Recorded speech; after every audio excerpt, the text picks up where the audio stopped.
Alors, on va l'appeler maman Mariam. Myriam, on va l'appeler maman Myriam, qui nous partage son histoire. Elle nous dit ceci. Elle est née au Congo, Brazzaville. Elle a grandi là-bas. Une fille des mœurs, dans une famille chrétienne, vraiment carrée, papa, maman et les enfants, avec l'éducation que quand tu étudies, c'est quand tu as terminé que tu vas te marier. Hein, t'es marié, c'est dans la voie légale. Donc, tout ce que vous connaissez là, qu'on appelle bonne éducation. Quand elle termine, elle a son baccalauréat. Ses parents ont pu lui obtenir un visa d'études. Elle arrive en France pour étudier. Donc, on lui trouve une place, elle s'inscrit, elle commence à étudier, elle est en colocation avec les copines et tout ça. Elle vient tomber sur un garçon, Francis. Elle tombe sur Francis, c'est un Congolais de Brazza aussi, mais qui lui est installé ici depuis des années. Il est français. Francis est français. Ça devient son copain, il commence à se fréquenter. Elle étudie, elle job aussi en même temps, comme tous les étudiants font. Francis, il est très pressé. Francis veut une relation sérieuse. Francis veut l'épouser, veut la fiancer parce que les filles de la qualité, là, il n'y en a pas beaucoup. Elle est d'accord. Donc, le papa envoie la liste de dots. Quand on envoie la liste de dots, Francis est français. Parce qu'elle lui a dit, moi, je suis en colocation. Pour venir vivre avec toi, il faut que tu m'épouses. Moi, je ne peux pas quitter de ma colocation, venir habiter avec toi, faire Yakato Vanda, jamais. Donc, Francis, quand il a la liste des dots en France, il décide d'aller remettre en main propre pour voir les parents. C'est des gens, garçons sérieux aussi, qui veulent savoir dans quelle famille il entre. Mais elle ne peut pas partir. Elle ne peut pas partir parce qu'en effet, elle était venue avec les visas d'études et elle était tombée malade avant de rencontrer Francis. Donc, quand elle tombe malade, elle n'étudie pas. Le visa est annulé. Elle n'a plus de visa d'études, elle est genre sans papier. Maintenant, elle est à Paris, elle travaille au noir, elle fait des petits jobs. Et elle tombe sur un Français qui veut l'épouser, elle lui donne les conditions. Ah, vous entendez les filles sérieuses, hein?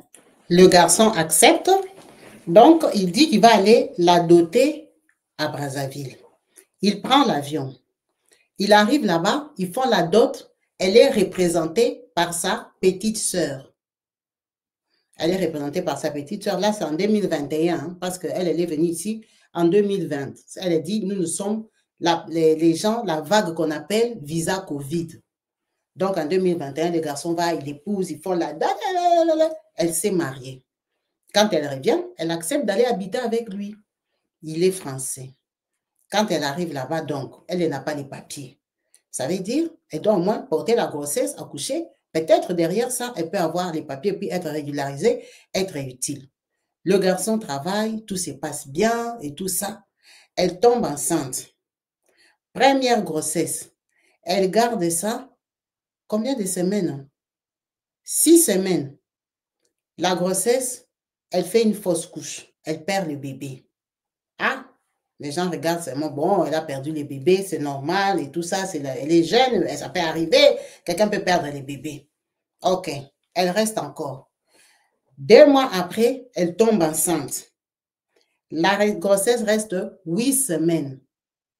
La grossesse sort. 3e grossesse. Elle tombe enceinte. La grossesse tient 12 semaines. La grossesse sort. Ça a commencé les murmures. Elle est tombée enceinte 3 fois l'année. Les grossesses sont sorties. Donc, toute l'année, là, elle était enceinte, en un mot. Elle a pleuré. Pleuré. Elle dit, sa 3e grossesse est partie. C'était le 25 novembre. Le 25 novembre ou 25 décembre, là. Elle était vraiment découragée. Ces jours-là, elle a pleuré, prié et tout ça. Tout ça, là, c'était l'année 2023 qu'elle a perdu la dernière grossesse. Vraiment, ça l'a découragée. Elle a dit à Dieu, fais comme tu veux. Moi, je ne veux plus voir mes périodes. Les périodes, je ne veux plus. Je vous rejette. Je ne veux plus voir mes périodes. Il faut que j'accouche.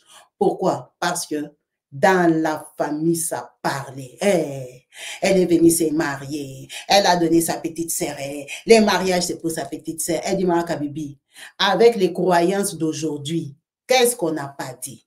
On a dit que j'ai avorté quand j'étais à l'université. On a commencé à critiquer mes parents, les rumeurs, la belle famille. Oh, elle a l'école faible. Eh, vous êtes incompatibles. Eh, aïe. Ils ont commencé à penser à aller faire une insémination. Ils ont paiement. Elle a commencé à penser à beaucoup de choses. Les gens les critiquaient. Toi, tu as eu la chance d'avoir un fiancé français. C'est toi qui n'aimais pas au monde. Donc, elle a eu beaucoup de pression. En attendant, elle est toujours sans papier. Elle a pris 2000 $. Elle est partie donner à un avocat. L'avocat là n'a rien fait. C'est un avocat qu'elle avait trouvé sur les réseaux sociaux, sur TikTok. Elle est partie donner l'argent à l'avocat. Donc, ça l'a dépassé. Rien n'allait dans sa vie. Donc, elle prie, elle prie, elle prie. En décembre, là, quand elle a prié, en janvier, poum, elle est encore enceinte. Mais le problème est qu'elle, elle tombe enceinte, mais les grossesses ne tiennent pas. Quand elle voit les périodes là, elle dit, Seigneur, ça c'est pour que ça reste combien de semaines? Je rejette l'avortement, je ne veux garder mon enfant. Elle a prié, elle a supplié, papa, papa. La grossesse a tenu. La grossesse a tenu parce que même son mari, il n'avait plus de morale. Il était jeune, il paniquait. Le gars, il t'a doté, il ne t'a pas amené à la mairie. Tu es déjà comme ça. Est-ce que ça va le motiver à t'épouser? Il commence à se demander, est-ce qu'il doit se marier à une fille à problème comme ça? Sa famille a commencé à parler, parler, parler. Donc, elle a gardé sa grossesse et elle a accouché. Dieu merci, elle a eu son enfant, qu'on appelle bébé de la team. Quand elle met au monde bébé Trésor, maintenant, elle part pour demander les papiers parce que son mari, c'est un Français qui a reconnu son enfant. On a compliqué. On n'a pas donné les papiers. Vous-même, vous savez qu'en France, ces jours-ci, on ne donne pas. Même si tu accouches, tu vas attendre au moins 2 ans pour avoir les papiers là dans la voie légale qu'on te dit qu'on va te donner ça le mois prochain. On ne donne pas. Donc, elle reste sans papier. Elle ne peut pas vraiment travailler. Elle doit faire des petits jobs au noir. Le gars, c'est lui qui l'a épousé, qui l'a nourri, qui fait tout. Pour elle et l'enfant, elle ne peut pas maintenant demander encore au gars d'envoyer l'argent de sa famille. C'est trop compliqué. Donc, elle a la pression. Elle est mal à l'aise. Elle se bat dans tout pour avoir les papiers.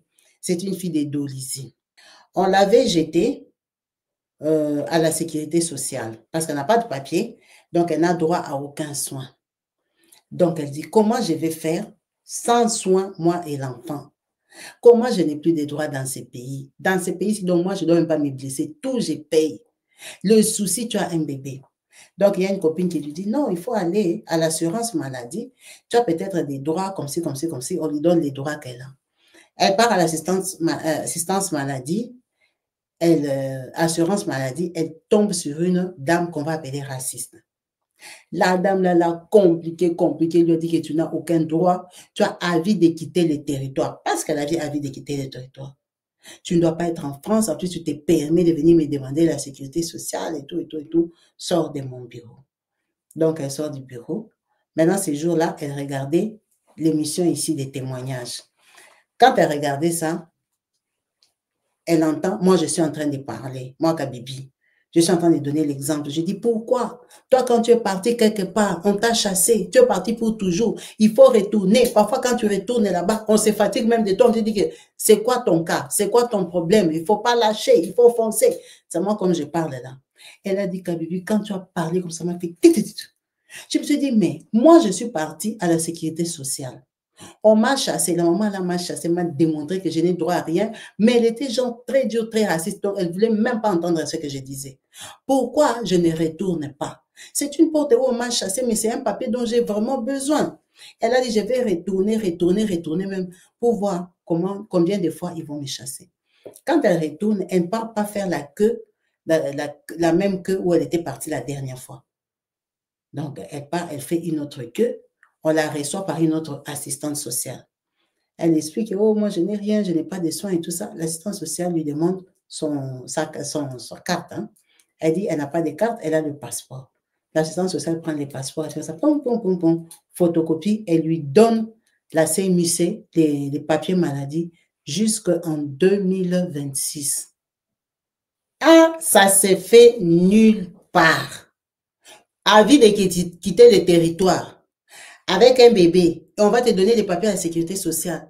Elle a dit, la dame là, quand elle m'a demandé l'identité, je lui ai donné mon passeport. Elle ne m'a même pas demandé où est la carte. Elle ne m'a pas demandé s'il y a le visa dedans. Elle a fait la photocopie, elle a imprimé, elle m'a donné 2 ans. Elle a dit, maman Kabibi, quand je suis sortie, j'ai dit, maman Kabibi avait raison. Je suis partie, j'ai poussé une porte où on m'avait déjà chassé. Mais j'en souffrais, j'avais l'enfant, je n'ai droit à rien du tout. Je n'avais droit à rien du tout parce que l'enfant n'a pas de passeport. Son papa l'a déclaré, mais son papa et moi, on n'est pas mariés.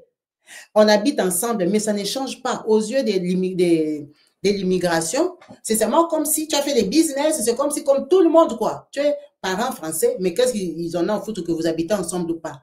Mon enfant n'a pas de carte, moi non plus. Mais seulement la chance, on habite chez son papa, c'est son papa qui fait tout pour nous, malgré que j'ai l'adresse de mon fiancé. On ne m'a rien donné. J'attends comme tout le monde. On traite les dossiers. C'était déjà une victoire pour elle. Elle a dit non, non, non, non, non. Dieu m'a répondu. Dieu m'a vraiment donné cet enfant. Après 3 fausses couches. Et quand elle me laissait les voix, l'enfant était en train de pleurer les dents là-bas. Donc, après ça, il s'est passé quoi? Je faisais encore la vidéo. J'étais en train de parler et tout ça. J'ai raconté mon histoire du site de rencontres que je voulais faire, comment je suis allée payer l'argent. On m'a escroqué, j'ai pris l'avocat. L'avocat aussi m'a bouffé l'argent, il n'a rien fait parce que, comme j'avais raconté là-bas. Elle m'a dit, maman Kabibi, ça m'a apaisé parce que l'avocat, là, je voulais même le manger, je voulais le tuer. Imagine mes 2000 € que j'ai économisé quand j'ai travaillé enceinte. J'ai économisé, je n'avais pas de papiers. Les petits jobs que je faisais au noir, pour trouver même les jobs au noir, tu vas trouver ça où? J'ai économisé 2000 €. L'avocat l'a porté mes 2000 €, il est parti. Elle a dit, quand tu as dit ça, ça m'a fait très mal parce que je me suis remise en question. Au lieu de prier, Dieu, l'avocat là, qu'il meurt, l'avocat là. Elle a dit non. En fait, mon histoire de prendre 2000 € à les donner à l'avocat, je n'avais pas demandé à Dieu. L'avocat, je l'avais vu sur TikTok. J'ai vu sur TikTok et j'ai décidé de le contacter et lui donner mon argent. Je n'avais jamais fait de prière spéciale, demander à Dieu, est-ce que ça c'est un bon plan? Est-ce que c'est, tu dis quoi pour l'affaire là? Elle a dit, maman, c'était le stress. Le pressé d'avoir les papiers, comme c'était un blanc, j'ai pris 2000 €, je lui ai donné. Mais le gars, il n'a rien fait quoi. Mon dossier n'a même pas bougé, n'a même pas avancé. En fait, il me fait attendre comme tout le monde pendant que lui, il a pris 2000 €. Elle m'a laissé ce témoignage pour me dire que elle vit en paix, elle a un mari qui travaille, elle a son enfant, elle est en bonne santé, elle n'a pas de papiers, mais elle a la sécurité sociale, elle est en voie d'attente, donc elle sait qu'un jour on va lui donner parce qu'elle dit la vérité, elle habite avec le papa de son enfant. Ils habitent ensemble, donc elle voulait témoigner la gloire de Dieu, qui est le Dieu de l'impossible, le Dieu qui préserve, le Dieu qui garde, qui est au-dessus des condamnations. La famille voulait lui faire porter la condamnation, que c'est parce que ton mariage, c'est ta petite soeur qui t'a représenté. Ils ont commencé à mystifier ça, pendant que chez eux, ils sont bien éduqués, ce sont des chrétiens. Pourquoi sa petite soeur va la mystifier, va l'envoûter et tout ça? Elle m'a dit, maman Kabibi, merci beaucoup pour tes paroles qui nous exhortent, tes paroles qui nous accompagnent, qui nous font changer des décisions, qui nous font prendre des risques. En tout cas, merci beaucoup, my sister. Merci beaucoup. Comme je vous ai dit, il n'y a pas de grands et de petits témoignages. Son témoignage est très court. Son témoignage est très court, mais ça témoigne la gloire de Dieu et que dans les désespoirs, elle a respecté la parole. Elle ne voulait pas se mettre en couple avec quelqu'un pour rien, au nom de rien du tout.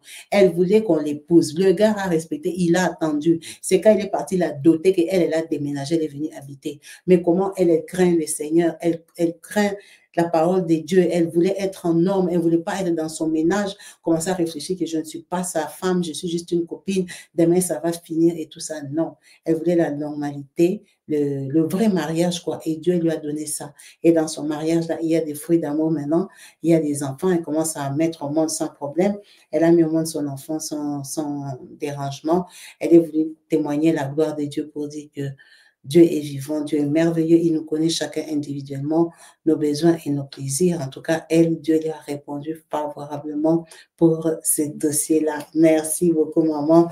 Merci beaucoup, ma sister, pour ton partage.